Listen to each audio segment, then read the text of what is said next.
मोहित साहब, दो सवालात मेरे एंड से before we open the panel.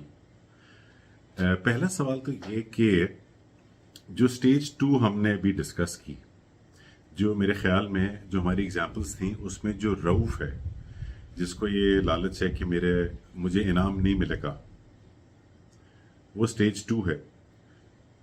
अगर सजा अवॉइड करने का मोटिव हो तो क्या वो स्टेज टू होता है या वो स्टेज थ्री होता है? जैसे सपोज करें कि रऊफ की एग्जांपल में एक तरफ होता है कि इनाम मिलेगा, लेकिन अगर मैंने पढ़ाई सही नहीं की तो मुझे सजा मिलेगी, और मैं सजा अवॉइड करने के लिए पढ़ाई कर लूँ।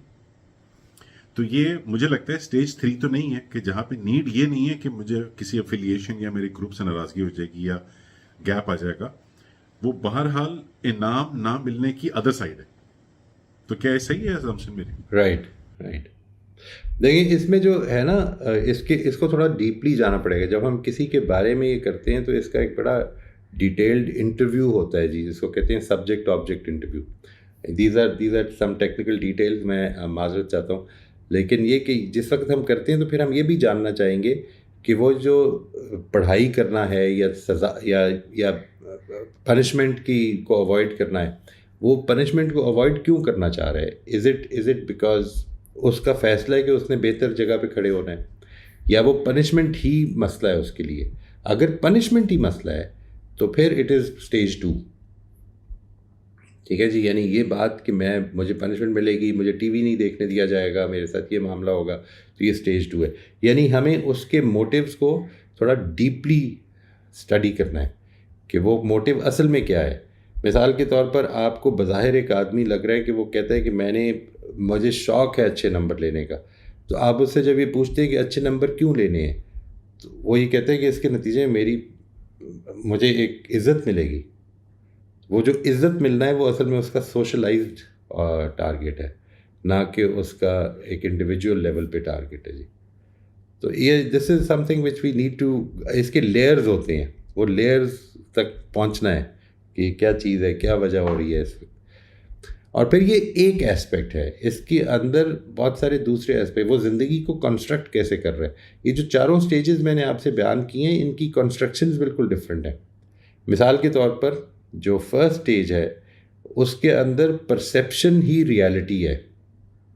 ठीक है जी, जो फर्स्ट स्टेज है, यानी मिसाल के तौर पर while I was coming back from Dubai and my grandson was with me and I am always trying to notice these things. तो उसके जो जुमले होते हैं, तो उसने एक जुमला बोला, वो कहता है कि लुक स्मॉल कार्स।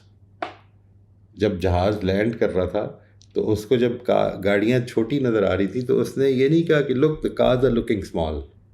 ये अब सेकंड स्टेज है, जिसमें कि उसकी परसेप्शन जो है वो उसको देख सकता है कि मैं जो चीज़ देख रहा हूँ वो असल में रियलिटी नहीं है। तो इस तरह के डिफरेंसेस नमूदार होने लग पड़ते हैं जी। वो भी हमें they are considerable and they become very very important in determining कि एक आदमी किस स्टेज पे है। Very interesting, very interesting, thank you.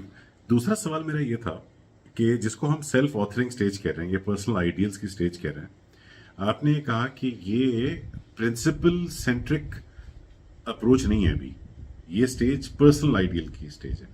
तो क्या प्रिंसिपल सेंट्रिक स्टेज इसके बाद आती है, वो कोई अलग स्टेज होती है? नहीं, असल में पर्सनल आइडियल्स एक न्यूट्रल टर्म है ना।